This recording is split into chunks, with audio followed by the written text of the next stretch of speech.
मेरे प्रणाम।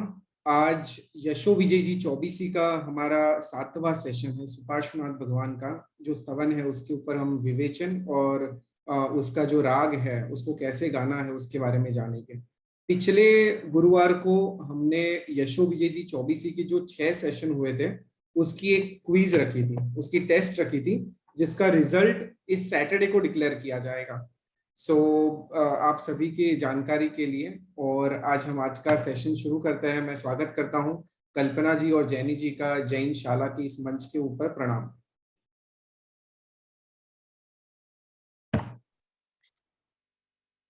प्रार्थना से शुरू करते हैं।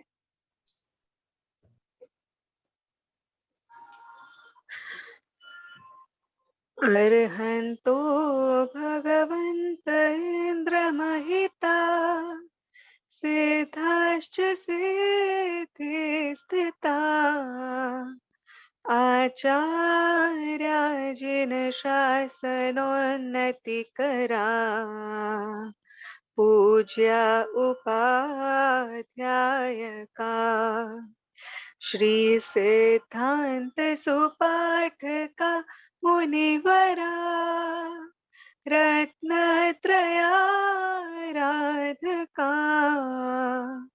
पंचैते परमेष्ठिनः प्रतिदिनम् कुर्वन्तु वो मङ्गलम् पंचैते परमेष्ठिनः प्रतिदिनम् कुर्वन्तु वो मङ्गलम् अज्ञानतिमिरान्धानां ज्ञानाञ्जनशलाकया नेत्रमुन्मीलितं येन तस्मै श्रीगुरवे नमः।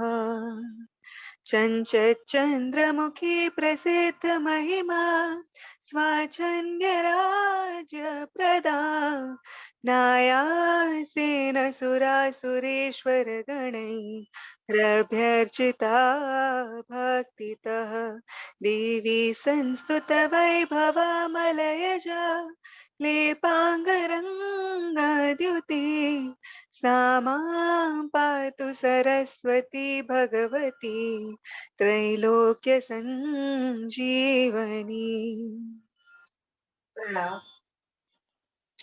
आज हम बात करने वाले हैं सुपार्श्वनाथ भगवान के स्तवन के बारे में और ये पूरे स्तवन में आज तो हम परमात्मा के ऐश्वर्य की, ठाकुराई की, उनका जो पॉम्प है उनकी ही बातें करेंगे और ये ऐश्वर्य का कारण क्या था इसके बारे में भी हम जानकारी लेंगे।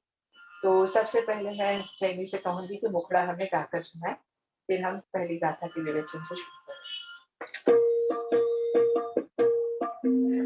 श्री सुपास जिन राज तो त्रिभुवन शिरताज श्री सुपास जिन राज तो त्रिभुवन शिरताज आज हो छाजे रे ठकुराई प्रभु तुझ पद तड़ी जी आज हो छाजे रे ठकुराई प्रभु तुझ पद तड़ी जी आज हो छाजे रे ठकुराई प्रभु तुझ पद तड़ी जी।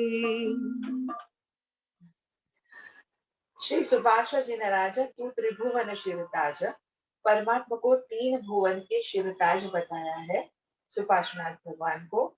और आज को छाजे रे ठकुराई प्रभु तुझ पद तणी जी। ठकुराई का मतलब है ऐश्वर्य। परमात्मा का जो पॉम्प है, जो बहुत ही अच्छी राजाशाही मान लो जैसे वो है, वो बहुत छा रही है, मतलब बहुत ही शोभायमान हो रही है, सुशोभित हो रही है। और ये क्यों है तो कहा ये किसके लिए ये ठकुराई है, किस बात की है तो कहा तुझे पद तणी, यानी तूने जो तीर्थंकर नाम कर्म का उपार्जन किया और तीर्थंकर पद प्राप्त किया, अरिहंत पद प्राप्त किया, उसकी वजह से सारा ये ऐश्वर्य, सारी ये ठकुराई है। ये इस गाथा का सामान्य अर्थ हुआ। अब हम थोड़ा विशेष देखेंगे। श्री सुपार्श्व जी महाराज तू त्रिभुवन शिरताज। त्रिभुवन यानी 3 भुवन, यानी ऊर्ध्वलोक, मध्यलोक और अधोलोक, ये 3 भुवन है। इसके शिरताज यानी सिर पर मुकुट समान। तीन लोग के त्रिभुवन के सिर पर मुकुट समान है। तो ऐसा क्यों कहा? तो तीन वजह से कहा। एक तो परमात्मा अब घाती कर्मों का नाश करके जब सम्यक केवल ज्ञान केवल दर्शन को प्राप्त करते हैं, उसके बाद अब 4 अघाती कर्म का नाश होना बाकी है। लेकिन ये तय है कि जैसे ही ये नाश होंगे, वो सिद्धशिला के ऊपर, जो 3 भुवन के ऊपर सिद्धशिला बसी है, वहां पर जाकर वो स्थिर हो जाएंगे। यानी 3 भुवन के मुकुट के स्थान पर चले जाएंगे। इसलिए परमात्मा को त्रिभुवन शीलताज बताया।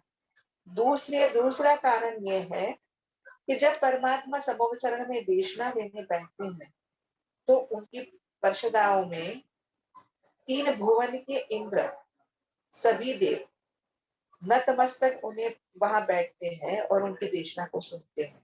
तो क्योंकि 3 भुवन के इंद्र यहाँ पर आ जाते हैं समवसरण में, इसलिए भी उन्हें त्रिभुवन शीलताज कहा जाता है। और तीसरी और सबसे ऊंची बात वो ये है कि 3 भुवन के लोगों की या जीवों की जितनी भी शुद्ध भाव है, वो शायद इतने उत्कृष्ट नहीं है जितने परमात्मा के भाव शुद्ध है। तो भाव से परमात्मा 3 भुवन के शीलताज, इसलिए उन्हें त्रिभुवन शीलताज कहा। आगे कहा, आज वो छाजे रे ठकुराई प्रभु तुझे पद जी। अब ये ठकुराई क्या है, ऐश्वर्य क्या है उनके पास? तो कहा कि एक तीर्थंकर के पास मिनिमम 1 करोड़ देवता उनकी सेवा में हाजिर होते हैं, 24/7 हाजिर रहते हैं। ऐसा भला पुण्य किसका हो सकता है? 12वें देवलोक का इंद्र का भी नहीं है इतना पुण्य। इतना पुण्य परमात्मा के पास है। तो 1 करोड़ देवता उनकी सेवा में हाजिर होते हैं। उनके लिए 3 गढ़ का समोसन रचाया जाता है। पहला गढ़ चांदी का, दूसरा सोने का, तीसरा रत्न जड़ित, और फिर रत्न जड़ित सिंहासन उनके लिए रचाया जाता है, जिस पर बैठकर परमात्मा देशना देते हैं। उनके लिए चौमुखी बिंब बनाया जाता है, मतलब एक परमात्मा खुद और 3 उनके जिन बिंब और 3 सिंहासन, ये भी ऐश्वर्य उनका। फिर देवों द्वारा पुष्प की वृष्टि होती है उनके ऊपर, सुगंधी दिव्य पुष्पों की वृष्टि होती है। और फिर जब परमात्मा विहार करते हैं, तो मुलायम सोने के कमल उनके चरणों तले स्थापित किए जाते हैं, ताकि परमात्मा के चरण जमीन को ना छूए। ऐसे 9 कमल होते हैं। फिर जैसे ही परमात्मा राह पर चलते हैं, तो दोनों तरफ जो पेड़ और वृक्ष रहते हैं, वो झुक जाते हैं परमात्मा के लिए। ये सब कैसे मुमकिन है? तो ये परमात्मा का ऐश्वर्य है, इसलिए। और फिर जब वो विहार करते हैं, तो पंछी होते हैं आकाश में, वो उनको प्रदक्षिणा देते हैं परमात्मा को। और परमात्मा जहां जाते हैं, वहां किसी जीव को बीमारियां नहीं होती। विरोधी जो बैरी होते हैं, पशु या मानवी या राजा, जो भी दुश्मन होते हैं, लेकिन साथ साथ बैठकर देशना सुनते हैं, अपना वैर भाव हिंसा सब कुछ भूल जाते हैं। ये भी एक ऐश्वर्य है परमात्मा का। और अशोक वृक्ष 1 योजन प्रमाण समूह सरल बनाया जाता है, और अशोक वृक्ष भी 1 योजन प्रमाण बनाया जाता है उनके लिए।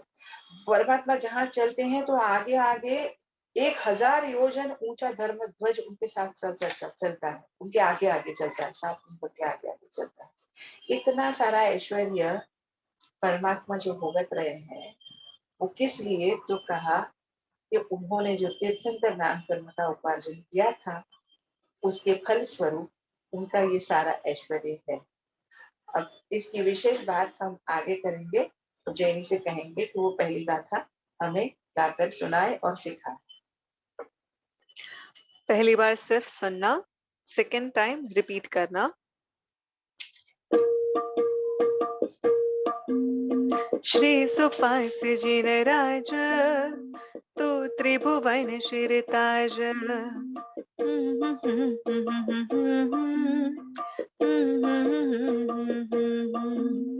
श्री सुपास जिन राज, तू त्रिभुवन शिरताज।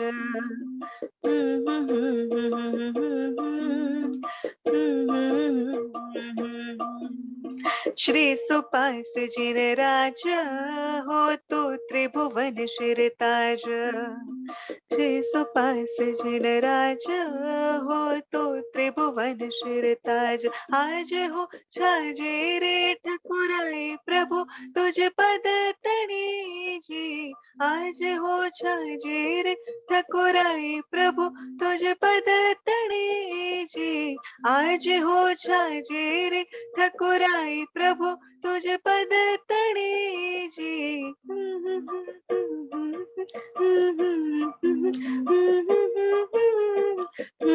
आज हो छाजे रे ठकुराई प्रभु तुझ पद तणी जी।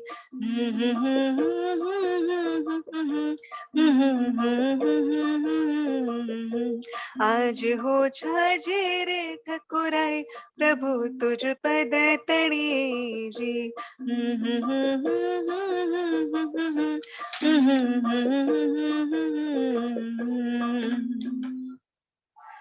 आज का ये राग है वो आसान है, देसी धुन है। तो मैं होप करती हूँ, आशा रखती हूँ कि ये जल्दी जल्दी आपको इसकी धुन आ जाएगी और ये गाना सीख लेंगे। अच्छा, अब हम दूसरी गाथा की ओर बढ़ते हैं। दिव्य ध्वनि सुरफूल चामर छत्र अमूल। आज हो राजे रे भामंडल गाजे दुंदुभीजी। अब परमात्मा को जैसे ही केवल ज्ञान केवल दर्शन होता है और तीर्थंकर नाम कर्म का उदय होता है, तो उनको अष्ट प्रातिहार्य का ऐश्वर्य प्राप्त होता है। अष्ट यानी 8 प्रातिहार्य का। तब इस गाथा में 8 में से 6 प्रातिहार्य के नाम यहाँ पर मेंशन किए गए हैं, दिए गए हैं। सबसे पहला है दिव्य ध्वनि, यानी देवों के द्वारा दिव्य ध्वनि का छेड़ा जाता है, दिव्य ध्वनि को। और सुरफूल यानी दिव्य पुष्प की वृष्टि होती है। और चामर यानी परमात्मा की दोनों ओर चामर ढोरे जाते हैं। और छत्र, परमात्मा के मस्तक के ऊपर 3 छत्र रचे जाते हैं।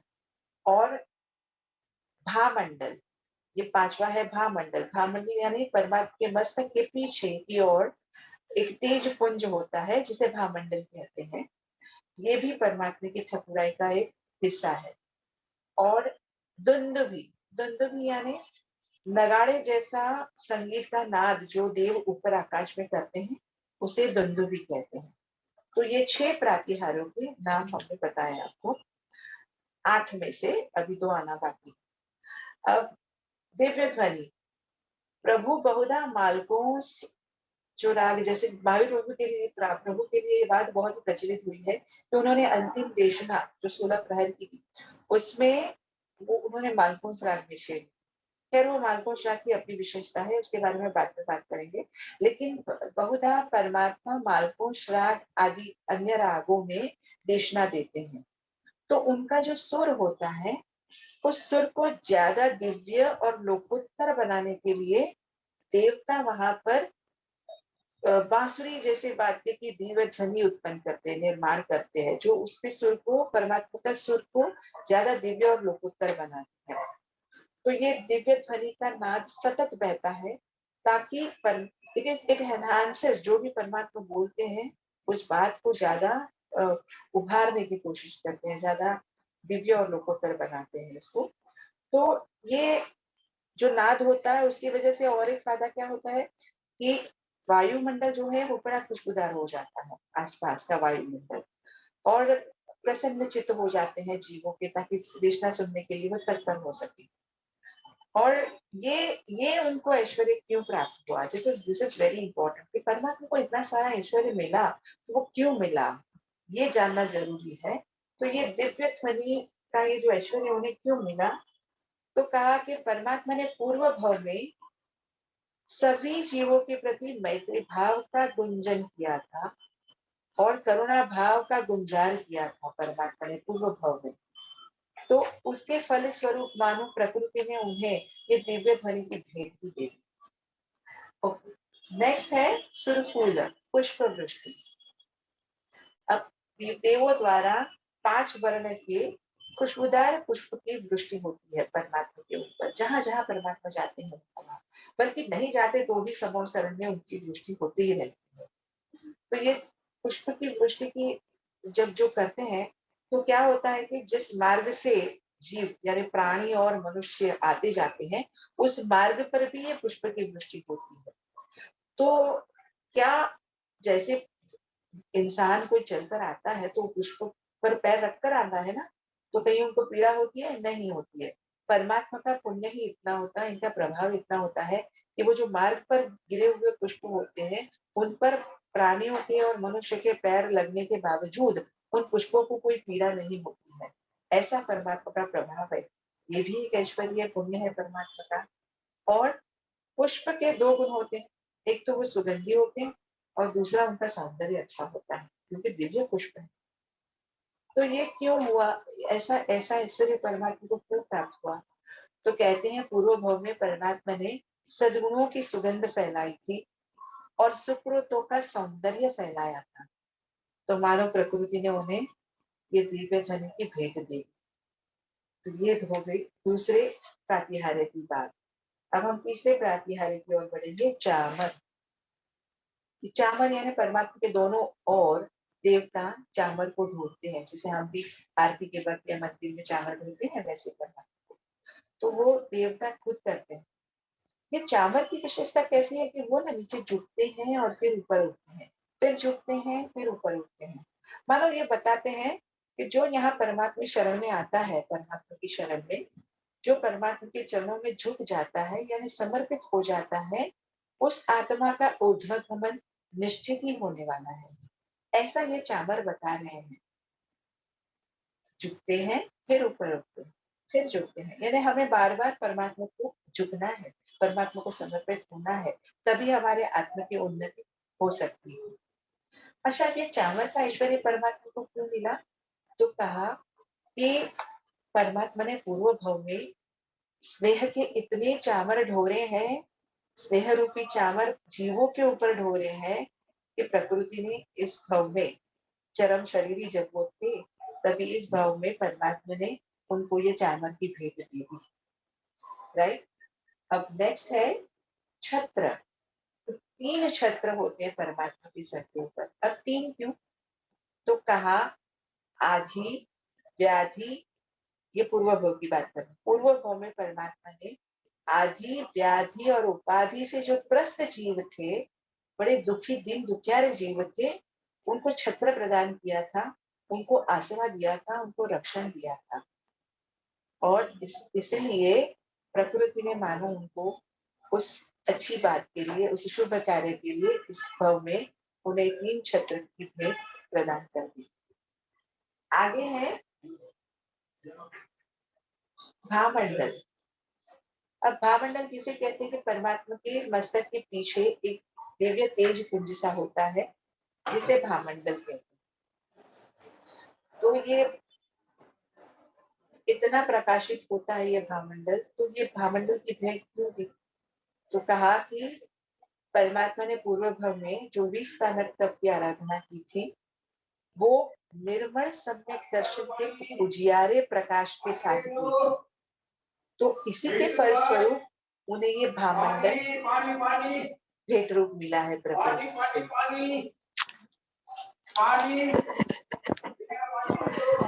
अब दुंदुभी,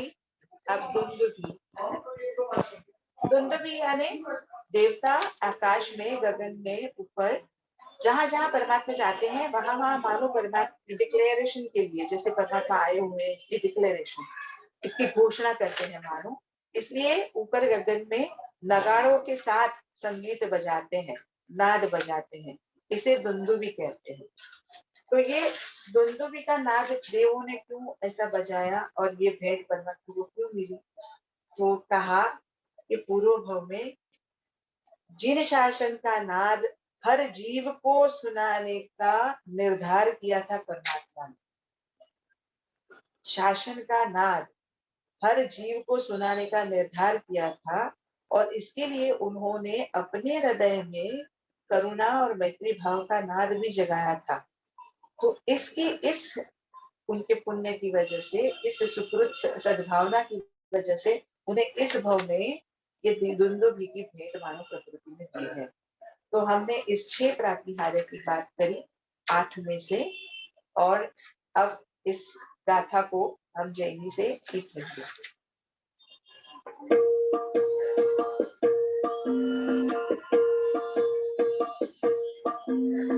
दिव्य ध्वनि सुरफूल चामर छत्र अमूल,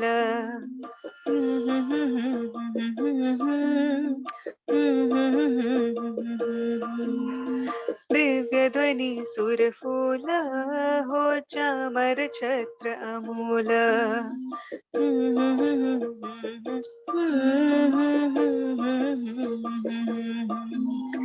दिव्य ध्वनि सुरफूल हो चामर छत्र अमूल, दिव्य ध्वनि सुरफूल हो चामर छत्र अमूल। आज हो राजेर दीवान, आज हो राजे रे भामंडल गाजे द्वंद भेजी,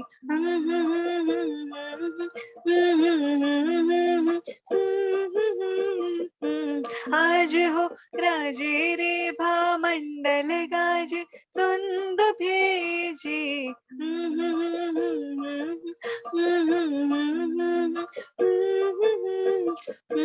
आज हो राजे रे भामंडल गाजे द्वंद भेजी,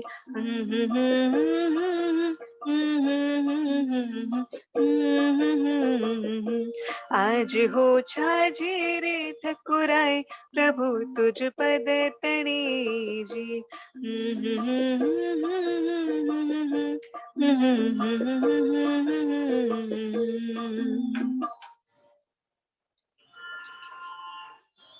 अब आगे की गाथा की ओर बढ़ते हैं। तीसरी गाथा है सिंहासन अशोक बेठा मोहे लोक, आज हो राजे रे दीवाजे छाजे 8 शूजी। अब 6 प्रातिहार्यों के बारे में हम पिछली गाथा में सीख चुके हैं, 6 नाम बताए थे। अब और 2 नाम जो रह गए थे वो इस गाथा में है। सिंहासन, परमात्मा के समोस्तर के ऊपर जो सिंहासन बनाया रचाया जाता है, जिस पर परमात्मा बैठकर दीक्षा देते हैं, और अशोक यानी 4 सिंहासन के बीच में अशोक वृक्ष जो रचाया जाता है वो 1 योजन प्रमाण बड़ा होता है। तो ये अशोक, अब इस अशोक वृक्ष के तले सिंहासन पर विराजित परमात्मा को देखकर लोग बहुत मोहित हो रहे हैं, ऐसा बताया पहले लाइन में, बेठा मोहे लोक। और आज वो राजे रे दीवाजे छाजे 8 शूजी। अब इन 8 प्रातिहार्यों के साथ परमात्मा शानदार लग रहे हैं। दीवाजे यानी दीपक की ज्योति के भांति प्रकाशित हो रहे हैं, और छाजे यानी सुशोभित हो रहे हैं, शोभायमान हो रहे हैं। ये इस गाथा का सामान्य अर्थ है। अब हम डिटेल में जाएंगे। सिंहासन, परमात्मा के लिए एक सिंहासन हमेशा रहता है जो रक्त जड़ित रहता है, और बाकी के 3 बिंबों के लिए और 3 सिंहासन वहां रचे जाते हैं, चौमुखी हो जाता है समोसन के ऊपर, इसलिए। और जब प्रभु, ये सिंहासन की विशेषता और ये है कि जब परमात्मा विहार करते हैं तो ये सिंहासन ऊपर गगन में उनके साथ साथ चलता है, और जैसे ही परमात्मा बैठने की तैयारी, बैठने का निर्धार करते, बैठने की तैयारी करते हैं, तो सिंहासन अपने आप नीचे आकर उनके पास प्रस्थापित हो जाता है, ताकि परमात्मा उन पर बैठ सके। ये कितनी अजीब बात है। ऐसा हमारे लिए तो कोई करता नहीं है। नेता तो कुर्सियों के लिए लड़ रहे हैं, खींचकर भी कुर्सी हाथ में किया, खींचने के बाद भी, लेकिन परमात्मा के लिए तो वहां देवता हाजिर है सिंहासन देने के लिए। तो ये एक कितना पुण्य चाहिए उसके लिए, ये सोचो जरा। और सिंहासन भी ऐसा वैसा नहीं, रत्न जड़ित है। और ये जो पूर्व ये सिंहासन की जो भेंट मिलनी है, उसकी वजह क्या है, क्यों परमात्मा को ये ऐश्वर्य प्राप्त हुआ। तो ये कहा कि पूर्व भाव में परमात्मा ने सभी जीव करो शासन रसी की जो भावना भावी थी ना, जो भावना उन्होंने दिल में जगाई थी, वो भावना अब फलित होने जाने वाली है, फलित होने जा रही है। इसलिए ये सिंहासन मानो उनके लिए बनाया गया, जिस पर बैठकर अब परमात्मा जिन शासन की स्थापना करेंगे। जैसे वैशाख शुद्ध दशम के दिन केवल ज्ञान हुआ और वैशाख शुद्ध 11 के दिन वीर प्रभु ने शास्त्र की स्थापना की उसी सिंहासन पर बैठकर। तो सुपार्श्वनाथ भगवान ने भी यही किया होगा। तो ये कहते हैं कि ये इसलिए उन्हें ये सिंहासन की भेंट दी है। और अब कहते हैं अशोक। अब अशोक समोसरण के मध्य में चार सिंहासन के पीछे ये अशोक वृक्ष रचाया जाता है, जो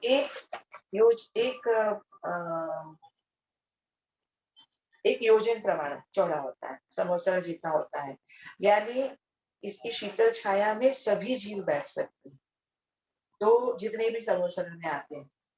तो पूर्व जन्म में साधना करके प्रभु ने अपने मोह मिथ्यात्व विषय वासना की सारी गर्मी को दूर किया था।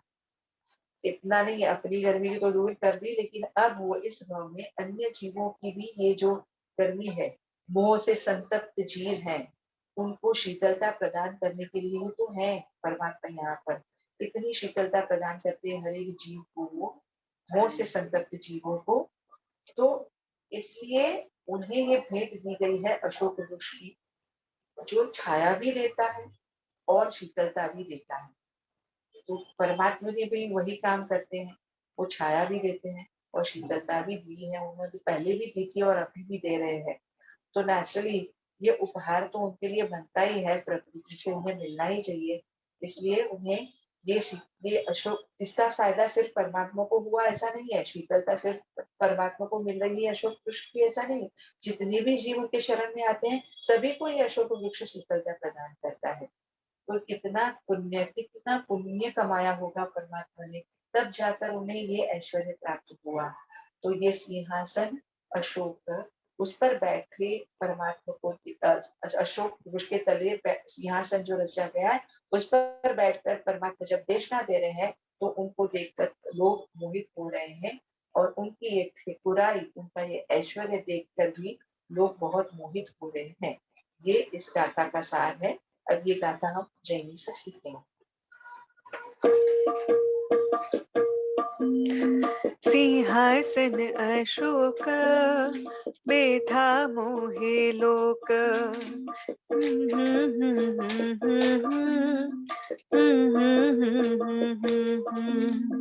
सिंहासन अशोक हो बैठा मोहे लोक,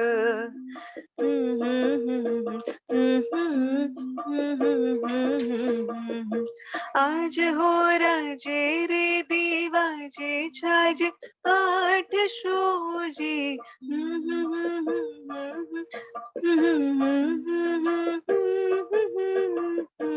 आज हो राजे रे दीवाजे छाज आठ शोजे,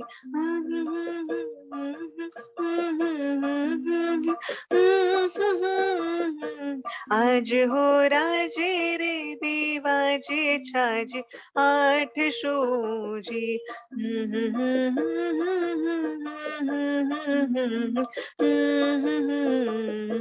आज हो छाजे रे ठकुराई प्रभु तुझ पद तणी जी,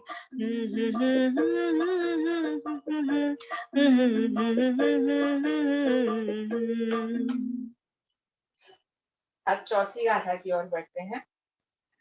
अतिशय सहजनाचार कर्म खप्याथी 11। वहाँ गाथा चेंज कर दीजिए प्लीज, चौथी वाली गाथा स्क्रीन पर। अतिशय सहजनाचार कर्म खप्याथी 11, आज वो कीधारे उगणी से सुरगण भासी रे जी। तो अब अतिशय यहाँ शब्द है, अतिशय का मतलब क्या है? तो कहा है एक विशेषता जो होती है उसे अतिशय कहती है, लेकिन चमत्कारी विशेषता को अतिशय कहती है। सामान्य विशेषता नहीं होती, ये चमत्कारी विशेषता होती है, इसलिए इसे अतिशय कहा जाता है।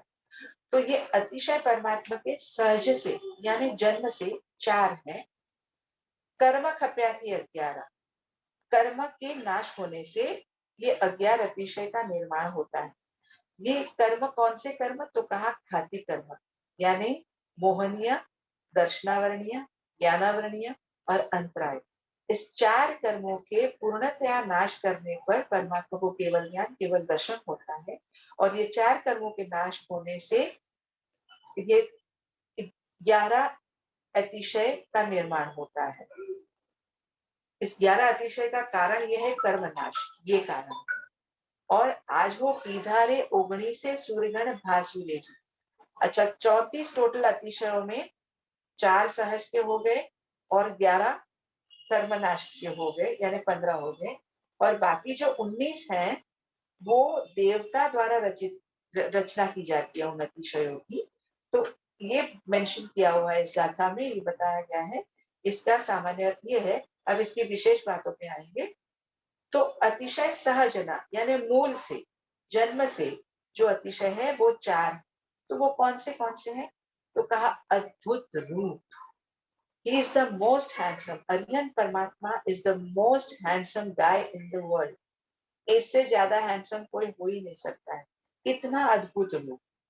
अब उपाध्याय यशो विजय जी ने भी अंतरिक पार्श्वनाथ प्रभु के इस स्तवन में गाया है कि कोड़ी देव मिलके न कर सके एक अंगूठ रूप प्रतिछंद। कोड़ी देव मिलकर कर ना सके एक अंगूठ रूप प्रतिछंद, ऐसो अद्भुत रूप तिहारो बरसत मानो अमृत को बूंद। ये उपाध्याय जी भगवत ने गाया। इसका मतलब ये होता है कि करोड़ों देवता के रूप को हम एक साइड रखें तो उसकी बराबरी ये करोड़ों देवता का रूप नहीं कर सकते। किसकी बराबरी? तो कहा परमात्मा के एक अंगूठे का जो रूप होता है, अंगुष्ठ का रूप, ये अंगूठा, इसके रूप की बराबरी वो करोड़ देवता का रूप नहीं कर सकता। इतना अद्भुत रूप, इतना सुंदर रूप परमात्मा का होता है। सोचो आप, इतना पुण्य कहाँ से आया? सोचने वाली बात, कहाँ से आया? परमात्मा के जीवन चरित्र की ओर नजर डालनी पड़ेगी कि उन्होंने कैसा जीवन जिया। बहुत इंस्पिरेशन, बहुत मोटिवेशन मिलेगा इस बात से हमको। तो ये कहा कि ये अद्भुत रूप, ये उनका पहला अतिशय है, 4 अतिशय जो सहज है उसमें से। दूसरा है अनुपम काया। उनकी काया जो है वो इतनी सुंदर है। अब रूप तो है सुंदर, पर अंदर से भी, यानी जो रक्त और मांस है वो परमात्मा के रक्त लाल नहीं होता, मांस भी जो विभत्स होता है वैसा नहीं होता। रक्त और मांस दोनों श्वेत रंग के होते हैं और जैसे ही बाहर आते हैं तो वो रमणीय लगते हैं। उससे जुगुप्सा या घिन्न नहीं आती उसे देखकर। जैसे हम अभी अपना शरीर काटकर अगर कुछ मांस निकाल लें तो हमें घिन्न आएगी उसे देखकर। लेकिन परमात्मा का मांस जो श्वेत रंग का है तो वो उल्टा रमणीय है, घिन्न नहीं आती, सुंदर लगता है। ऐसी अनुपम काया परमात्मा के पास जन्म से है, यानी जब वो चरम शरीर, उनका लास्ट जो जन्म होता है उसकी काया इतनी अच्छी होती है। और तीसरा है उनके श्वासोश्वास। उनके जो श्वासोश्वास है उसमें कमल जैसी सुगंध आती है, इतने खुशबूदार उनके श्वासोश्वास होते हैं। ऐसा तो भाई आज के जमाने में किसी के पास नहीं है। और चौथा, उनकी आहार और निहार की जो विधि है वो कोई देख नहीं पाता, वो अदृश्य होती है। मतलब वो गोचरी के लिए शिविर में गए इतना दिखता है, लेकिन जब वो वापरने बैठते हैं और वापरते हैं वो विधि किसी को दिखाई नहीं देती। वैसे ही वो जो निहार के लिए जाते हैं तो वो विधि भी किसी को दिखाई नहीं देती। ये जन्म से परमात्मा के पास ये 4 अतिशय होते हैं। और कर्म खपने से, यानी कर्म खपने से जो 11 अतिशय का निर्माण होता है, इसका हम समझने के लिए विभागीकरण कर देते हैं। 4 अतिशय जो स्वभाव सब में होते हैं और बाकी के 7 ऐसे हैं जिसे लोगों को लाभ होता है, लोगों की पीड़ा दूर होती है, ऐसे अतिशय होते हैं। बड़े चमत्कारी अतिशय हैं। 4 जो सम्मुख शरण में है वो कौन से हैं मैं बताती हूँ आपको। वो कहते हैं, पहला जो है वो ये है कि एक तीर्थंकर के पास करोड़ों, मिनिमम 1 करोड़ देवता उनकी सेवा में हाजिर होते हैं। पहले भी मैंने ये बात बताई। ये 11 जो अतिशय जो निर्माण हुआ है कर्म खपने से, उसमें इसकी गिनती आती है कि करोड़ों देवता उनके साथ 24/7 उनकी सेवा में रहते हैं परमात्मा के। दूसरा है उनकी वाणी, परमात्मा की वाणी योजन गामिनी हो जाती है, मतलब 1 योजन दूर तक उनकी वाणी सुनाई देती है। अब ये गौर किया जाए कि ये जो है अतिशय, ये पहले नहीं होता है। जैसे ही उनको केवल ज्ञान केवल दर्शन होता है, तब उनकी वाणी योजन गामिनी हो जाती है। और ये दूसरा अतिशय। तीसरा ये है कि परमात्मा की वाणी वो अर्धमागधी भाषा में कृष्णा देती, लेकिन सुनने वाला जीव अपनी भाषा में समझ जाता है, चाहे वो तिर्यंश हो या चाहे देवता हो, चाहे कोई भी भाषा का मनुष्य हो, अपनी अपनी भाषा में सब लोग समझ लेते हैं इस भाषा को, इस वाणी को। ये तीसरा। चौथा, भामंडल। ये जो दिव्य तेज पुंज रहता है परमात्मा के मस्तक के पीछे, वो जगमगाता हुआ जो प्रकाश पुंज है, वो कर्म खपने से ये अतिशय का निर्माण होता है, भामंडल का। तो ये 4 समूह शरण के। अब हम बाकी जो 7 है उसकी चर्चा करेंगे। उसको हम इस तरह से देखेंगे कि ये लोगों की पीड़ा का नाश करते हैं। कैसे? तो कहा, लोगों में जो वैर विरोध होता है, हिंसा का भाव होता है, वो शांत हो जाता है। ये पहला अर्थ है परमात्मा का। दूसरा, भयानक रोग या जहाँ पर परमात्मा होते हैं, वहां आसपास किसी भी जीव को भयानक रोग या बड़ी बीमारियां होती नहीं है। और ये दूसरा अतिशय। तीसरा, मारी मरती, यानी आज की भाषा में जो कोरोना कहते हैं, वायरस, वो जहाँ परमात्मा रहते हैं वहां पर ये कुछ होता ही नहीं है, ये मारी मरती वाला उपद्रव। या कभी कभी ना, पहले पहले के जमाने में खेतों पे कीड़ आते थे, कीड़ आकर ना पूरी खेत की जो उत्पाद होती है थी उसको नुकसान पहुंचा देते थे, तो बेचारे किसान का बड़ा नुकसान हो जाता था। लेकिन जब तक परमात्मा है तब तक ऐसे ये बाहरी जीव जंतु के उपद्रव भी नहीं होते हैं। ये इनका तीसरा अतिशय है। और चौथा, अतिवृष्टि नहीं होती। अतिवृष्टि यानी बहुत ज्यादा, जरूरत से ज्यादा बारिश का होना, बाढ़ आना, ये सब जहां परमात्मा होते हैं ये नहीं होता है। उसके बाद 5वां अतिशय है कि अनावृष्टि नहीं होती, यानी ऐसा भी नहीं होता कि बिल्कुल बारिश ही ना हो। मतलब बिल्कुल बारिश ना हो तो खेतों का उत्पाद कैसे होगा, खेतों में धान्यों का उत्पादन नहीं हो पाएगा। तो ऐसा भी नहीं होता कि बिल्कुल बारिश नहीं होती, जितना प्रमाण यानी जितना जरूरी है उतना बारिश, उतनी बारिश आ जाती है। तो इसको ये होता है।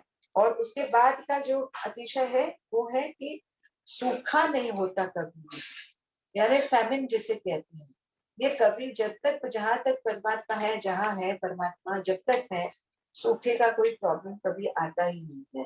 ये उनका, उनके ऐश्वर्य का ये प्रभाव है, उनके पुण्य का ये प्रभाव है। और 7वां है कि स्वचक्र और परचक्र, इसका नाम ये है। स्वचक्र परचक्र नहीं होता, यानी क्या नहीं होता कि जिस राज्य में परमात्मा है वहां का जो राजा है, उसका जो सैन्य है, कभी कभी वो रिवोल्ट करते हैं, मतलब विद्रोह करते हैं। तो ये बात कभी भी जब तक परमात्मा है ये नहीं होता है, यानी अंदरूनी अंदरूनी जो रिवोल्ट होता है वो नहीं होता। और दूसरा, पर चक्र नहीं होता, यानी दुश्मन जो राजा होता है, दुश्मन राजा, वो जब तक परमात्मा है वो आक्रमण के बारे में सोचेगा ही नहीं। यानी वो राजा सेफ रहता है जिस राज्य में परमात्मा रहते हैं। तो बाहर से कोई राजा का, किसी और दुश्मन शत्रु राजा का आक्रमण होता ही नहीं है। तो ये 7 वो अतिशय है जो परमात्मा के कर्म नाश से उत्पन्न हुए हैं, लेकिन इससे फायदा किसको हुआ? लोगों को हुआ है। तो ये परमात्मा के ऐश्वर्य का प्रभाव है। तो 4 समवसरण के और 7 वो अतिशय जिससे लोगों को लाभ हुआ। ये कर्म खपने से 11 अतिशय हो गए। अब 19 अतिशय, अब कितने हो गए? 4 पहले सहज के, चंद्र के, और 11 कर्म खपने से, यानी 15 अतिशय हो गए। अब हाँ, पर अब 19 कुल मिलाकर 34 अतिशय है। तो 19 जो अतिशय है वो देवों द्वारा रचे गए हैं। वो कौन कौन से हैं? पहले हमने थोड़ी बहुत चर्चा कर ली, उसकी परत फिर से हम करेंगे इसके बाद। तो इसमें 19 अतिशय है। तो इसका भी हम ना थोड़ा याद रखने के लिए विभाजन करते हैं। वैसे उसका विभाजन करना आवश्यक नहीं, ऐसा भी होता है कि विभागीकरण करके मैं आपको आगे समझाती हूँ कि देखो, पहला विभाग है कि परमात्मा जब शिविर में रहते हैं, छावनी में रहते हैं, उनकी छावनी में, तभी 7 अतिशय होते हैं।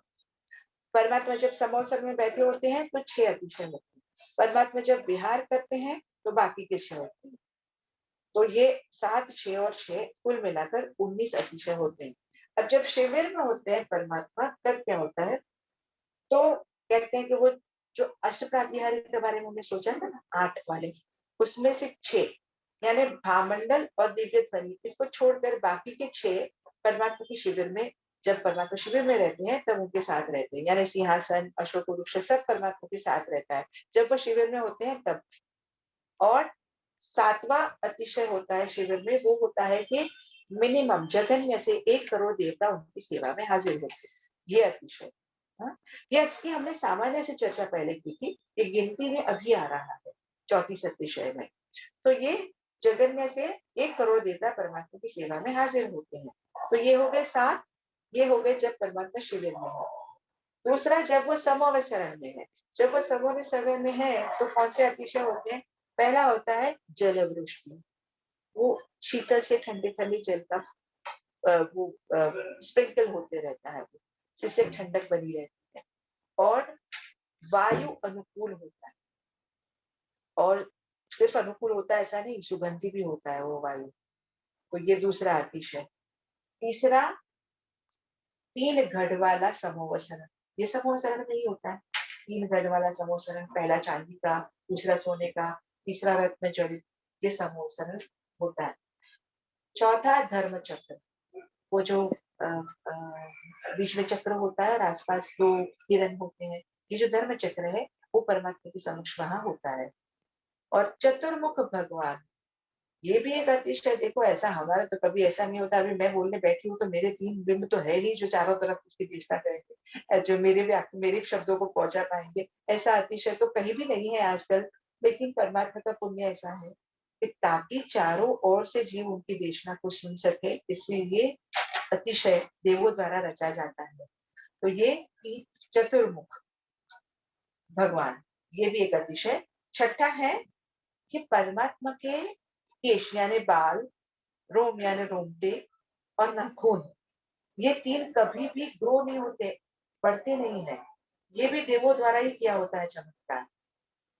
पूरी जब जैसे ही परमात्मा को केवल ज्ञान होता है, उनको ये सारा बढ़ना, केश का बढ़ना, रोमटे का बढ़ना, नाखून का बढ़ना रुक जाता है, वो बढ़ता नहीं है।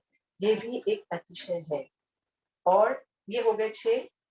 तो ये जब समवसरण में है तभी होते हैं, ऐसा नहीं है। ये नखून और रोम ये जो वाला ये अतिशय है वो तो जो शिविर में होते हैं तभी भी ये लागू पड़ता है, और जब वो विहार करते हैं तब ये होता है। तो मैं आपको ये ध्यान दिलाती हूँ कि क्योंकि मैंने गिनती ये समवसरण की कराई, तो इसका मतलब ये नहीं कि ये अतिशय बाकी वक्त पे नहीं होता है। कोई कोई अतिशय तो तीनों विभाग में है, कोई 2 विभाग में भी है। ये आप थोड़ा ध्यान रख लेना।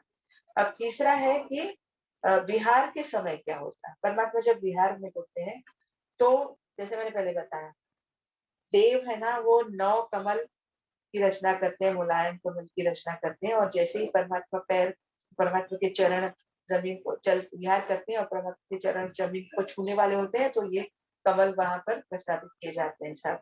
जैसे ही दूसरा चरण उठाते हैं तो दूसरा कमल रखा जाता है। तो ये 9 कमल वाला ये जो अतिशय है वो देवों द्वारा किया जाता है विहार के समय। विहार दूसरा अतिशय, विहार जैसे मैंने भी पहले भी बात की, जब विहार करते हैं परमात्मा तो दोनों की ओर के जो वृक्ष पेड़ होते हैं वो परमात्मा को झुक जाते हैं वंदन करते हुए, जैसे वहां वंदन कर रहे हैं। तीसरा होता है कि कांटे उल्टे हो जाते हैं। परमात्मा जैसे जहाँ विहार करते हैं वहां जो कांटे अगर ऐसे खड़े रहते हैं तो वो उल्टे हो जाते हैं। ये भी एक अतिशय है परमात्मा का। चौथा पंछी प्रदक्षिणा देते हैं, ये अतिशय है परमात्मा का विहार करते समय। पांचवा सभी ऋतु अनुकूल हो जाते हैं।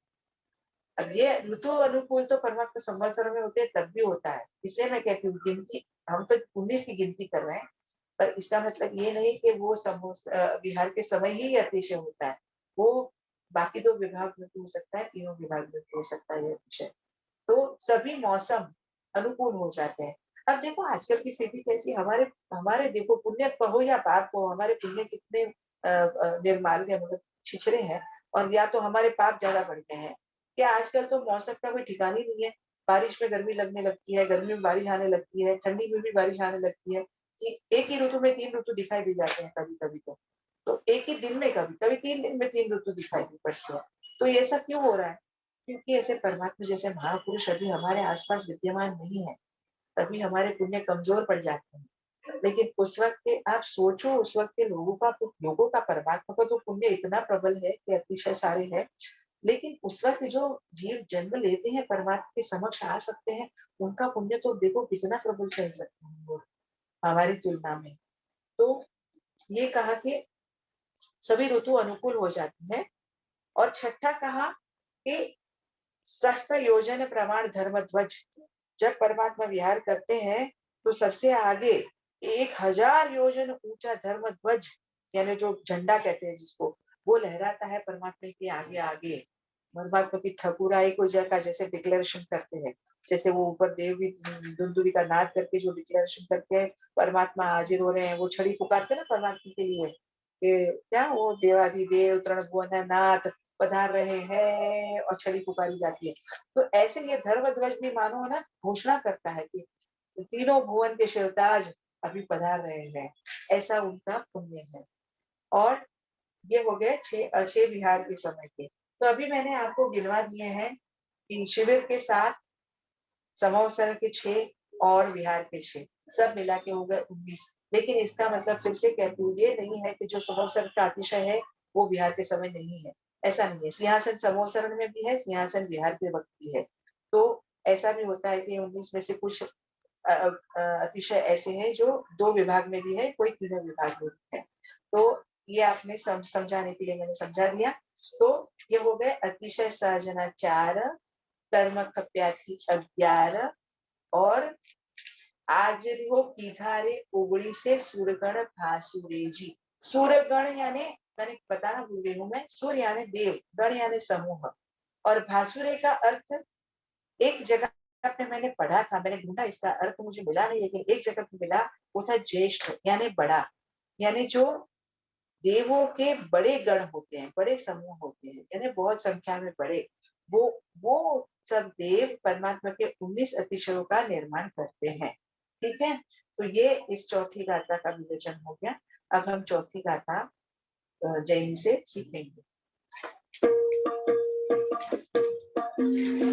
अतिशय सहजनाचार कर्म खप्याथी 11 अतिशय सहजनाचार कर्म खप्याथी 11 अतिशय सहजनाचार हो कर्म खप्याथी 11 अतिशय सहजनाचार हो कर्म खप्याथी 11 आज हो की धारे ओगणी से सुरगण भा सुरे जी आज हो की धारे ओगणी से सुरगण भा सुरे जी आज हो की धारे ओगणी से सुरगण भा सुरे जी आज हो की धारे ओगणी से सुरगण भा सुरे जी आज हो छाजे रे ठकुराई प्रभु तुझ पद तणी जी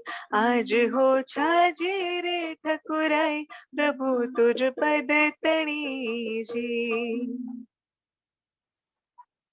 अब हम 5वीं गाथा की ओर आएंगे जो बड़ी सुंदर गाथा है इसका विवेचन तो जितना करो उतना कम है 1 घंटा भी कम पड़े सिर्फ यही गाथा के लिए लेकिन मैं कोशिश करूंगी कि ज्यादा से ज्यादा आपको दे पाऊं वाणी गुण पात्रे स प्रातिहारज जगदीश यानी परमात्मा की जो वाणी है जो हमने पहले बात की जोजन गामिनी वाणी है और हर एक जीव अपनी अपनी भाषा में जो समझ लेता है उसके और उसके गुण कितने हैं तो कहा 35 वैसे तो बहुत हो सकते हैं लेकिन शास्त्र में जिनकी गिनती है सिर्फ 35 कहती हूँ मैं तो वाणी गुण पात्री स प्रातिहारज जगदीश यानी परमात्मा अष्ट प्रातिहारों से सुशोभित है और आज वो स्वामी रे शिवगामी परमात्मा को स्वामी कहा है और कहा वो शिवगामी है शिवगामी यानी शिव यानी मोक्ष गामी यानी गमन कर यानी जो परमात्मा अब मोक्ष की ओर गमन करने वाले देखो जब अध्ययन पद प्राप्त होता है तीर्थंकर पद प्राप्त होता है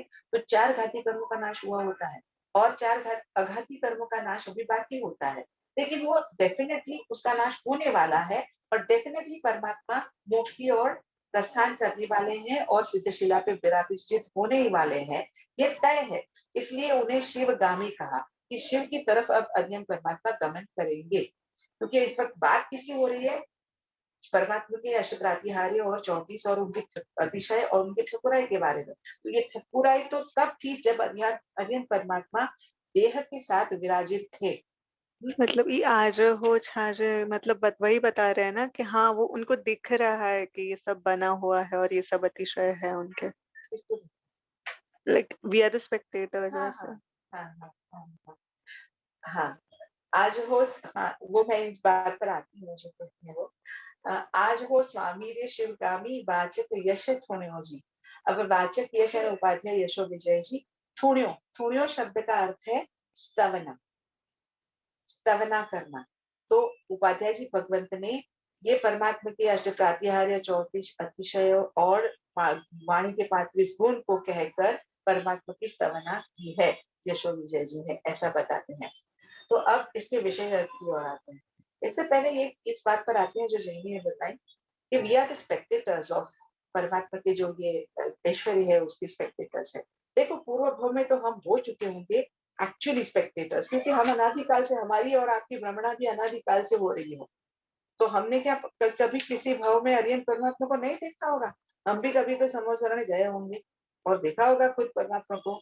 और कहते हैं शास्त्रों में आता है कि जब आप परमात्मा का ध्यान करने बैठते हो तभी अगर केवल परमात्मा का ध्यान करें तो पुण्य होता ही है डेफिनेटली, लेकिन परमात्मा को अष्ट प्रातिहार्य और 34 अतिशयों के साथ जब ध्यान किया जाता है परमात्मा का, तो वो उत्कृष्ट पुण्य बंद करवाता है, ऐसा कहा जाता है। तो अब हमें ये स्तवन गाते समय एक्चुअली परमात्मा को अष्ट प्रातिहार्य के साथ 34 अतिशयों के साथ वाणी के 35 गुणों के साथ चिंतन मनन करके ध्यान करना चाहिए। विजुअलाइज कर। ऐसे विजुअलाइज करेंगे तो पुण्य भी बंद भी ज्यादा हो जाएगा। ये जैनिक कहने की बात की वो उस वक्त को बता रही। अच्छा, ओके। अच्छा, अब हम वाणी के गुणों की ओर आते हैं। तो इसमें अब हम वाणी के गुण जो 35 है उसके भी हम विभाग कर देंगे। तो सबसे पहले उच्चार की दृष्टि से उनके 10 गुण है। उच्चार की दृष्टि से 10 गुण है। फिर शब्द की दृष्टि से उनके पास 9 गुण है उस वाणी के।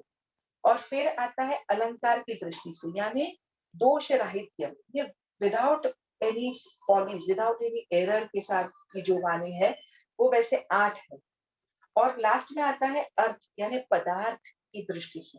पदार्थ की दृष्टि से भी परमात्मा की वाणी के और 8 गुण है, यानी कुल मिलाकर देख लो तो 10, 9 प्लस 10 प्लस 9 प्लस 8 प्लस 8, 35 गुण हो जाते हैं परमात्मा की वाणी के। वैसे अनंता गुण है जैसे मैंने आपको कहा वाणी के, ये तो गिनती में शास्त्र में 35 आते हैं, इसलिए 35 बोल रही हूँ। अच्छा, अब हम उच्चार की शुद्धि के हिसाब से, उच्चार की दृष्टि से हम वाणी के गुण देखते हैं। तो सबसे पहला गुण है परमात्मा की वाणी का उदात्त वाणी है परमात्मा की। अब उदात्त का मतलब क्या है कि परमात्मा का जो सुर है ना गान बोलने का, वो कमजोर नहीं है, ऐसा ऐसा मुश्किल से निकलता हुआ थकान सी जब होती है और मुश्किल से सुर निकलता है मुंह से, ऐसा नहीं, जबरदस्त होता है, वजनदार आवाज होती है परमात्मा की। तो ये उच्चार की दृष्टि से परमात्मा का उदात्त सुर होता है, उदात्त वाणी होती है उनकी। दूसरा कहा मेघ गंभीर। मेघ यानी बादल। तो बादल जब गरजता है या फिर समुद्र में जैसे मंथन होता है और जो गंभीर नाद निकलती है ना वहां से, वैसी गंभीर नाद वाली वाणी है परमात्मा की। ये मैं उच्चार की दृष्टि से बोल रही हूँ इसलिए। देखो ये पहले गुण, पहले जो गुण बताया मैंने आपको, ये कमजोर नहीं है सुर उनका, ये अलग बात हुई, ये अलग गुण हुआ। और ये अलग गुण हुआ कि उनकी मेघ जैसी गंभीरता वाली वाणी है उनकी।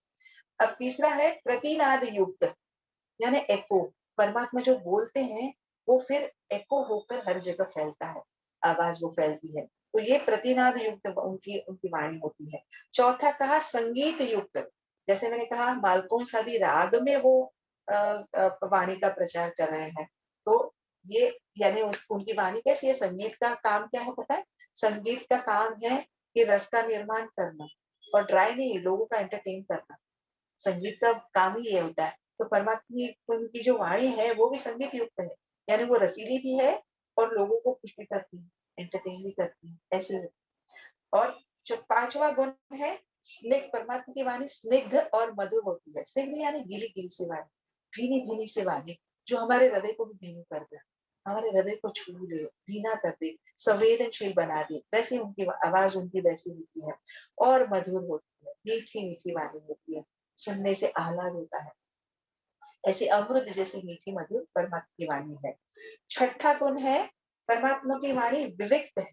विविक्त यानी क्या कि परमात्मा के मुख से बोला गया एक एक शब्द, एक एक अक्षर, एक एक वाक्य बड़ा स्पष्ट होता है।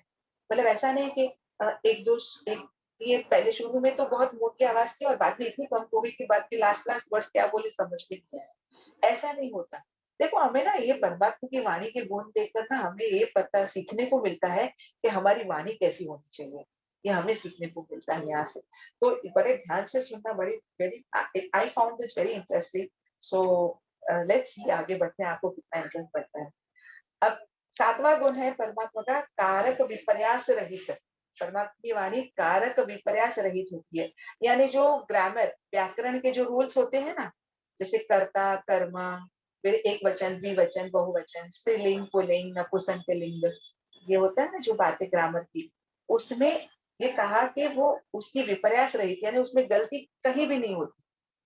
ऐसा नहीं है कभी एक हमें बोलना एक वाक्य तो हम ऐसे बोलते हैं कि ये लड़का कैसा है, तो हमने ये जो वाक्य बोला उसमें ठीक ठीक बोला, लेकिन अगर मैं ऐसा बोलूं ये लड़का कैसी है, तो ये गलत हो गया। पुरुष के लिए स्त्रीलिंग का शब्द लगा दिया, तो ये गलती हो गई। ऐसी गलती कहीं पे भी छोटी बड़ी कुछ भी परमात्मा की वाणी में होती ही नहीं है। तो इसका ये कहने का मतलब है। और आठवां गुण है अनति विलंबिता। यानी परमात्मा की जो वाणी का फ्लो होता है वो तेज तेज तेज, यानी इतना फटाफट फटाफट बोल दिया शब्द कि वो अभी सुनने वाला अभी ग्रहण ही कर नहीं पाए उसको क्या बोल गए। इतनी तेज नहीं होती है और इतनी स्लो भी नहीं होती है कि लोग बोल करें अभी आगे बोलो क्या बोलना चाहते हो, आप धीरे धीरे कितना बोल रहे हो आप। तो ऐसा नहीं, ना गति उनकी तेज होती है ना मंद होती है, ऐसी उनकी वाणी की उच्चार भी वैसे होते हैं। तो ये हो गया।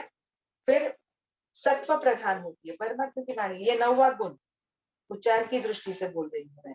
नौवा गुण है सत्व प्रधान, यानी कंटिन्यूअस 3-3 घंटे बोलने के बाद भी ना अंत तक परमात्मा की वाणी शुरू से अंत तक सात्विक रहती है।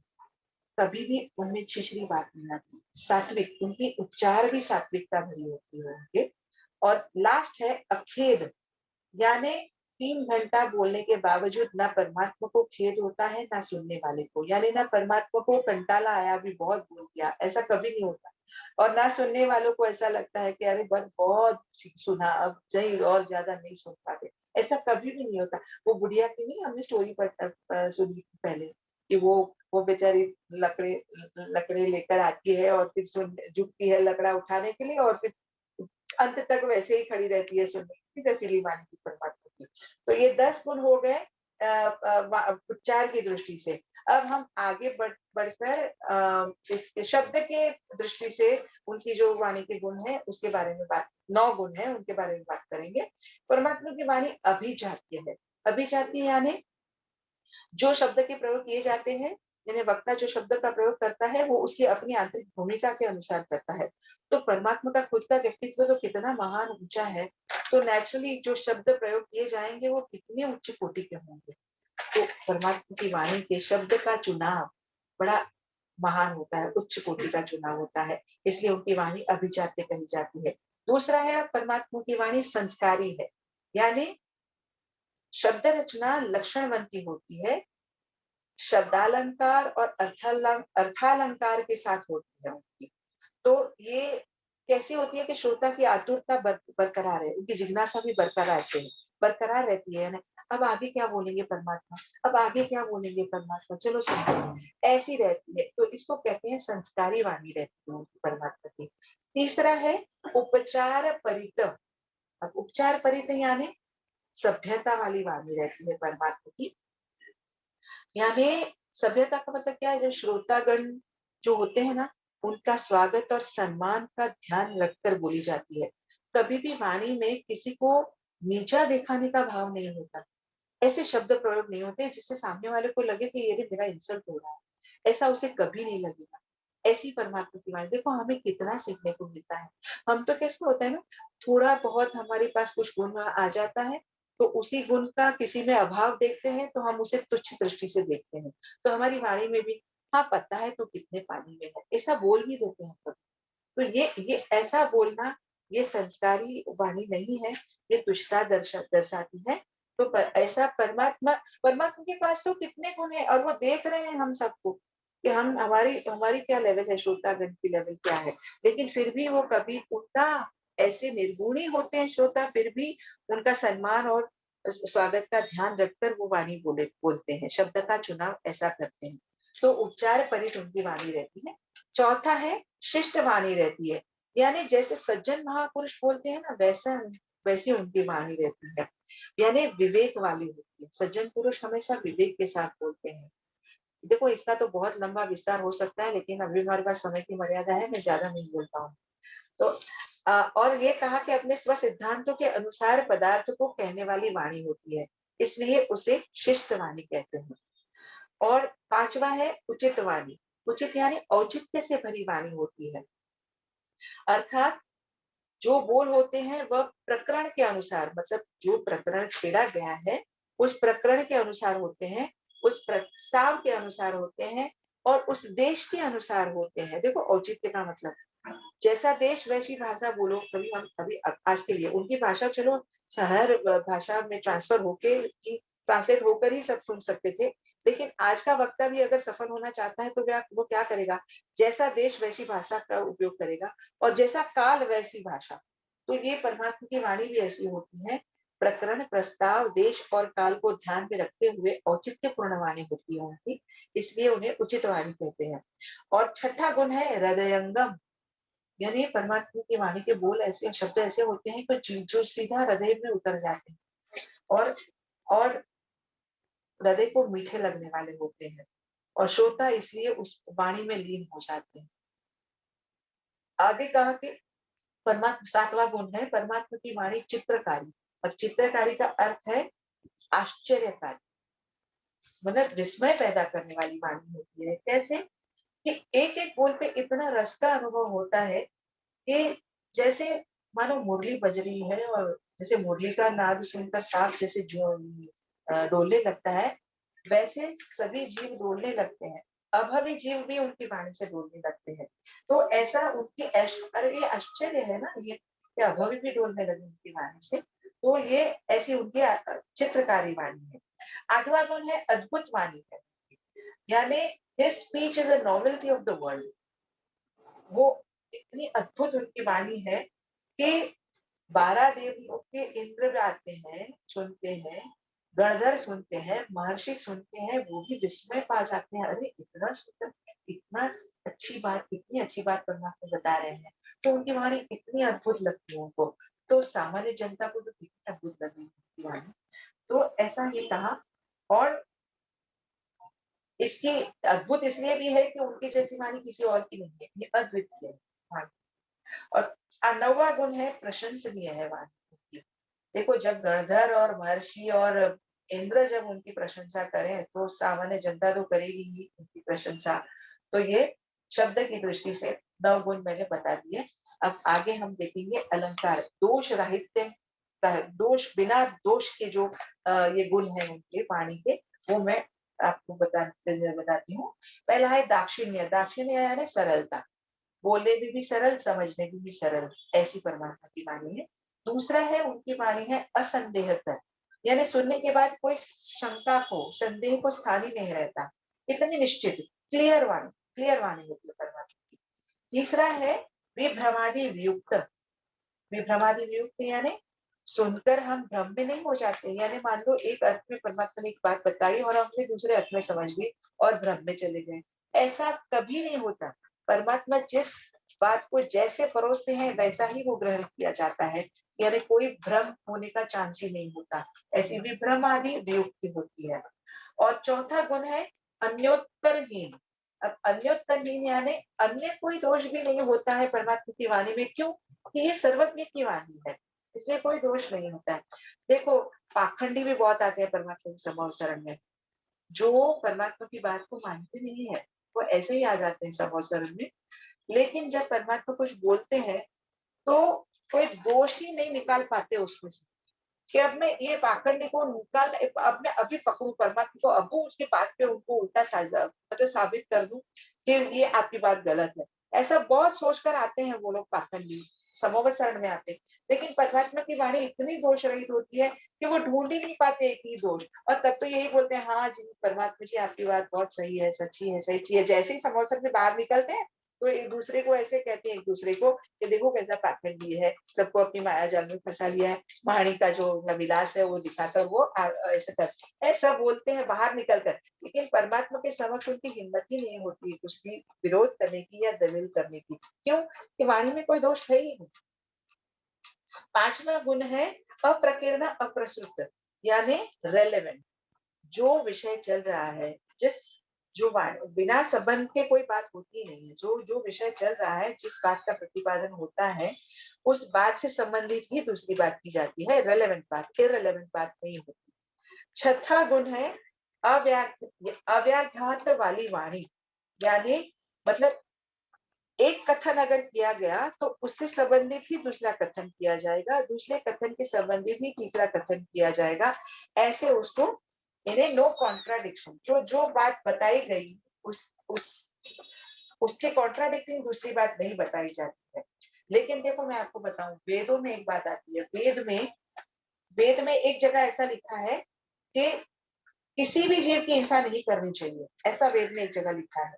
लेकिन कुछ पन्ने पलटने के बाद दूसरा कथन आएगा कि अगर आपको स्वर्ग चाहिए तो आपको पशु यज्ञ करना पड़ेगा। अब ये कितनी कॉन्ट्राडिक्टिंग बात हो गई। आपने एक दफा कहा कि हिंसा नहीं करनी चाहिए और फिर कहा कि आप पशु यज्ञ करो, तो दिस इज वेरी कॉन्ट्राडिक्टिंग। ऐसा कॉन्ट्राडिक्टिंग कभी होता ही नहीं है परमात्मा की वाणी में, कॉन्ट्राडिक्टिंग बात आती ही नहीं है। तो ये कह दिया। और अब सातवां गुण है स्वश्लाघ परनिंदा रहित। अब किसी भी परमात्मा की वाणी में, अभी परमात्मा के पास कितने सद्गुण हैं, कितने सुकृत उन्होंने किए हैं, पर कभी उनकी वाणी से ये नहीं निकलता मैंने ऐसा किया, मैंने ये किया, मैं ऐसा हूँ, मैं अच्छा हूँ। वो कभी उनकी वाणी से अपनी आत्म प्रशंसा कभी नहीं निकलती उनकी वाणी में से। देखो हमें ये बात भी सीखने जैसी है। अगर हमें हमारे अहम को जीतना है तो मैं सुंदर, मैं विद्वान, मैं श्रीमंत, ये सारी बातें एक तरफ रख देनी चाहिए। तो ये तो तभी हम हमको पिघाल पाएंगे, हमको मेल्ट कर सकेंगे। तो इसने कहा कि स्पर्श लागा की बात परमात्मा की वाणी में, परमात्मा तो श्रेष्ठ पुरुष है, उसके पास जितने गुण है इतना किसके पास है, उनके पास जो ऐश्वर्य है वो किसके पास है, किसी के पास नहीं, फिर भी वो अपनी आत्म प्रशंसा नहीं करते हैं। तो हमारा आपको किस खेत की भूमि है, कोई अधिकारी नहीं बनता इसका। और पर निंदा रहित होती है उनकी, यानी निंदा कभी नहीं करते। क्या उन्हें अपने ज्ञान में, केवल ज्ञान में मेरे आपके सबके दोष नहीं दिखते, बहुत भी दोष दिखते हैं, लेकिन वो फिर भी निंदा नहीं करते हैं किसी की भी। तो ऐसी वाणी है। और आठवां गुण है वो है जिनवाणी अमर्म वेदी, यानी परमात्मा को अपने केवल ज्ञान में सभी के मर्म पता है, सभी के रहस्य पता है, किसी की गुप्त बातें भी पता है, लेकिन वो कभी भी अपने मुंह से किसी की गुप्त बात खोलेंगे नहीं। इतना बड़ा पेट करके रखा है उन्होंने, मतलब सारी बातें अंदर समा जाती है। वो कभी किसी की मर्म को भेदते नहीं है, जानते हैं पर बोलते नहीं है। और हम हमारी हालत देखो, किसी किसी ने अपनी शेयर कर दी बात, कोई गुप्त बात, तो किसी को ना बोले तब तक अनईजी फील होता है, जब तक किसी और को ना बताए। तो ये कितनी तुच्छता हो गई हमारी। जो देखो वाण कहते हैं कि जैसी वाणी ऐसा उसका व्यक्तित्व होता है, यानी किसी की वाणी से हम उसके व्यक्तित्व को परख सकते हैं कि वो कैसा होता है। तो इसलिए वाणी पर तो बड़ा कंट्रोल और परमात्मा से सीखना पड़ेगा कि वाणी कैसी होनी चाहिए। तो ये हमने अभी तीसरा विभाग जो था ये पूर्ण किया। 10, 9, 8 कुल मिला के इतने गुण हो गए। और अब पदार्थ की दृष्टि से परमात्मा की वाणी में जो 8 गुण है उसके बारे में बताऊंगी कि परमात्मा की वाणी महा अर्थ वाली है, यानी परमात्मा के पदार्थ जिस बात किए जाते हैं वो महान पदार्थ होते हैं, तुच्छ पदार्थ वाली बात कोई होती नहीं है। दूसरा, वाणी उदार होती है, उदार यानी उम्दा वाणी होती है, यानी तुच्छ नहीं होती। यानी देखो एक ही बात है, आप यहाँ क्यों आए ये पूछने के लिए दो तरीके से पूछ सकते हैं। एक तो अरे तू यहाँ क्यों आया, ऐसा बोल सकते हैं। और ऐसा भी पूछ सकते हैं, महानुभाव आप किस हेतु से यहाँ पधारे हैं? तो मुझे कहो ये 2 वाक्य में कौन सा वाक्य ज्यादा सुंदर लगेगा? एक तो यहाँ क्यों आया? This is very mean to ask. तो ये परमात्मा की वाणी ऐसी मीन नहीं होती, कुछ नहीं होती, वो उदार उम्दा होती है। और तीसरा है वाणी धर्मार्थ प्रतिबद्ध होती है, धर्म प्रतिबद्ध और अर्थ प्रतिबद्ध। देखो थोड़ा समय ज्यादा हो गया है, लेकिन मैं इस टॉपिक को खत्म करके ही छोड़ूंगी, फटाफट बोल रही हूँ। वाणी धर्मार्थ प्रतिबद्ध यानी धर्म प्रतिबद्ध यानी अर्थ प्रतिबद्ध होती है। धर्म की बात होती है, धर्म के अलावा और कोई बात नहीं होती, अर्थ और काम की बात नहीं होती है। और अर्थ प्रतिबद्ध का मतलब यहाँ ये होता है कि अर्थ सभर बात होती है, निरर्थक बातें परमात्मा करते नहीं है। चौथा गुण है वाणी तत्वनिष्ठ, किसी भी वस्तु का जो सही स्वरूप है उसका ही प्रतिपादन करना। जैसे हिंसा करने से नरक मिलता है, नरक मिलती है हिंसा करने से, ये तत्वनिष्ठ बात हुई। और यज्ञ करने से, बकरे का यज्ञ करने से हमें स्वर्ग मिलता है, ये तत्वनिष्ठ बात नहीं है जो वेदों की बात है। और पांचवा गुण है वाणी साकांक्ष, यानी उत्तरोत्तर वाक्य पूर्व पूर्व के वाक्य से संबंध होता है। पीछे पीछे का वाक्य पूर्व पूर्व के वाक्य से कुछ रिलेशन रखता है, इसको वाणी साकांक्ष कहते हैं। वाणी अनेक जाति विचित्र, यानी यहाँ विचित्र शब्द का अर्थ है विविधता, यानी भाव पद है कि भाव ये है कि परमात्मा की वाणी अनेक प्रकार से, अनेक प्रकार के हेतु स्वरूप और फल को दर्शाने वाली होती है। ये इस गुण का भाव है। सातवां वाणी में आरोपित विशेषता, यानी हर शब्द, हर व्यक्ति, हर अक्षर, हर वाक्य में कुछ न कुछ विशेष बात होती है, जिससे गणधर और महर्षि और इंद्र भी विस्मय पा जाते हैं। और आठवां गुण है वाणी अविच्छिन्न, यानी वाणी अभाव वाली नहीं होती। क्या अभाव नहीं होता वाणी में? तो कहते हैं कि दृष्टांत, युक्ति और तर्क का अभाव नहीं होता। यानी परमात्मा की वाणी जो भी बात सिद्ध करनी होती है उसमें तर्क भी दिया जाता है, युक्ति भी दी जाती है, और दृष्टांत से भी वो बात को समझाया जाता है और उस बात को सिद्ध किया जाता है। यानी इन तीनों के अभाव वाली वाणी परमात्मा की नहीं होती है। ये आठवां गुण है। तो ये पदार्थ की दृष्टि से मैंने 8 गुण आपको समझा दिए। तो 10, 9, 8 और 8 सब मिला के 35 गुण परमात्मा की वाणी के हो गए। और ये वाणी के बारे में बहुत कुछ कहा जा सकता है, लेकिन मैंने फिर भी मर्यादा रखी है बोलने में। और हमें भी इससे ये सीखना है वाणी से कि इसको डिटेल में आप स्टडी करेंगे तो हमें हमारी वाणी पे कंट्रोल करना आ जाएगा। और अगर हमें परमात्मा जैसा ऐश्वर्य चाहिए तो हमें क्या करना चाहिए, ये भी हम सीख पाएंगे इससे। तो इतना ऐश्वर्य जो परमात्मा भुगत रहे हैं, क्या नहीं मन होता है कि मेरा भी ऐसा ऐश्वर्य हो, इसका भी हो, सबका हो, सभी का हो। तो इस ऐश्वर्य को पाने के लिए अरिहंत पद की प्राप्ति करनी पड़ेगी, उसके लिए 20 स्थानक का तप करना पड़ेगा, उसके लिए उसके आगे क्षयिक संकेत को प्राप्त करना पड़ेगा, क्षयिक संकेत के लिए और पहले पूर्व कुछ पुरुषार्थ करना पड़ेगा। ये क्या करना पड़ेगा, इसकी हम और आप सब विशेष जानकारी लें। और ये एंड करते हैं, ये इन ऐश्वर्य, परमात्मा के ऐश्वर्य को सुनाकर वाचक यश थोड़ो जी, परमात्मा ने इस परमात्मा सुपार्श्वनाथ भगवान की स्तवना करी है, उनके गुणों के बारे में, उनके ऐश्वर्य के बारे में बात करके। तो हम और आप सभी इस ऐश्वर्य को प्राप्त करें, ऐसी शुभ भावना के साथ मैं अपने वाणी को विराम देती हूँ। जिनाज्ञा विरुद्ध कुछ भी कहा गया हो तो मिच्छामि दुक्कडम। अब आप अगर समय ज्यादा हो गया है, अगर आप अनुमति दें संचालक, तो ये पूरा गाना गा ले, वरना आपकी जैसी इच्छा। जी जी, वो तो बाय डिफॉल्ट गाना ही है कल्पना जी। अच्छा, इसके बिना तो सेशन कंप्लीट ही नहीं होगा। कंप्लीट नहीं होगा। यस ठीक है यस जी। यस, हाँ हमारा रिवीजन भी हो जाएगा। यस हाँ हाँ जी। लास्ट का था। हाँ, लास्ट गाता बोल देती है। वाणी गुण पात्री स प्रतिहारज जगदीश।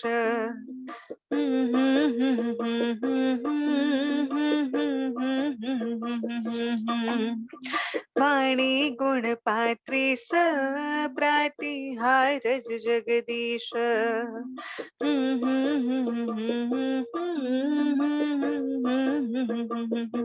आज हो स्वामी रे शिवगामी वाचक जश थोड़ो जी।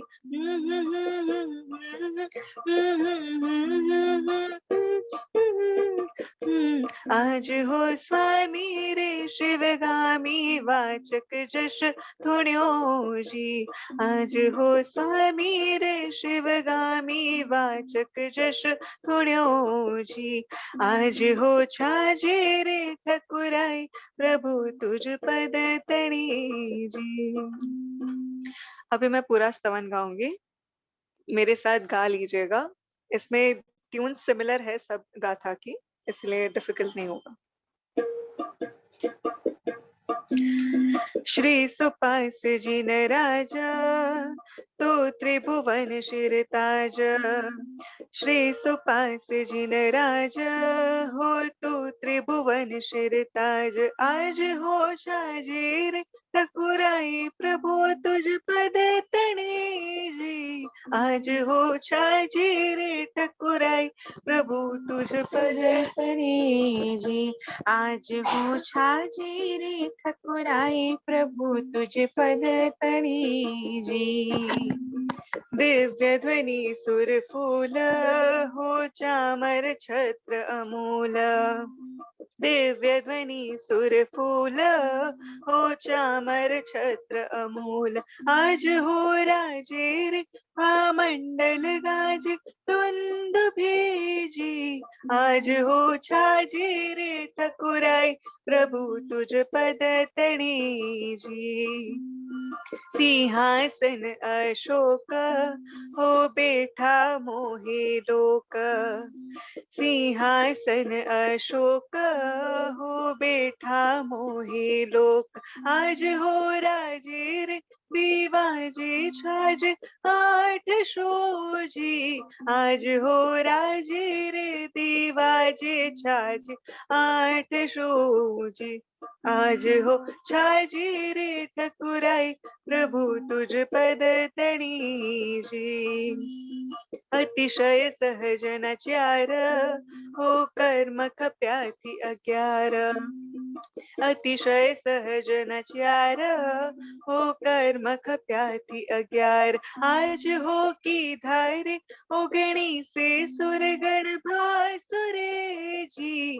आज हो की धारे ओगणी से सुरगण भासुरे जी। आज हो छाजे रे ठकुराई प्रभु तुझ पद तणी जी। वाणी गुण पात्रीस प्रातिहार जगदीश। वाणी गुण Patrice प्रातिहार Jagdish.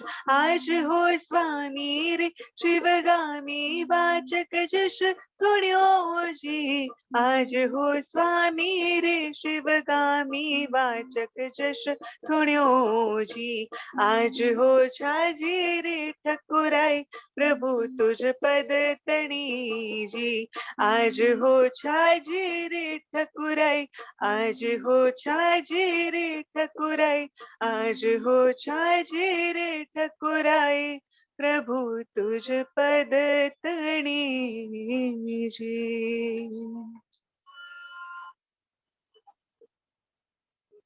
Thank you so much Kalpana ji and Jaini ji, very beautiful stavan. आपने स्तवन के अंदर भगवान के अतिशय वो अष्ट प्रातिहार्य को और वाणी के पात्रिस गुण को बहुत ही सुंदर रीत से और बहुत ही शॉर्ट वे से बट समझ सके वैसे इंटरेस्टिंग वे से एक्सप्लेन किया। और डेफिनेटली जितने भी श्रोतागण हैं उन्होंने एंजॉय किया होगा, बहुत कुछ नया सीखा होगा। अगर किसी को भी कोई प्रश्न है तो आप हैंड रेज कर सकते हैं।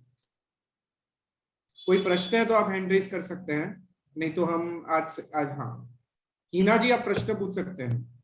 हाँ, आपको रिटन कॉपी मिलेगी? क्या बोल रहे हो? इसकी कॉपी मिलेगी, रिटन कॉपी? हाँ हाँ आपको मिलेगी डेफिनेटली। इसकी ट्रांसक्रिप्ट्स मिलेगी, यानी लेक्चर की एक्सप्लेनेशन भी रिटन फॉर्म में। ओके, ऑलरेडी 6 लेक्चर्स के रिटन फॉर्म में अवेलेबल है। अच्छा, कहाँ मिलेगी मुझे? ग्रुप के ऊपर। आप ग्रुप में जुड़े हो ना? इस ग्रुप में नहीं जुड़ी हूँ मैं। ओके, सो आपको अभी चैट बॉक्स में नंबर आएगा तो आप नोट डाउन कर सकते हैं और उनको मैसेज कर दीजिए, वो जोड़ लेंगे आपको। Okay, thanks. एंड और YouTube में नहीं आएगा ये प्रोग्राम फिर से, राइट? YouTube के ऊपर भी आएगा। आप ये कांटेक्ट नंबर के ऊपर कॉल कीजिए, आपको सब इंफॉर्मेशन मिल जाएगी। Okay, thank you so much, very beautiful, nice. Thank you. जी, तो इसी के साथ हम आज के सेशन को विराम देते हैं, और विराम देने से पहले जगत के सभी जीवों का कल्याण हो, जगत के सभी जीवों का मंगल हो, जगत के सभी जीव हमारे मित्र है, कोई भी हमारा वैरी नहीं, इस भावना के साथ प्रार्थना। अणु परमाणु शिव बनी जाओ, अखा विश्व नु मंगल थाओ, सर्वे जीवो मोक्षे जाओ। कामेमि सव्व जीवे सव्वे जीवा खमन्तु मे, मित्ति में सव्व भुवेषु वैरम मज्जन केणै, सर्वथा सौ सुखी थाओ, पाप ना कोई आचरो, राग द्वेषति मुक्त बनीने, समता सौ समाचरो।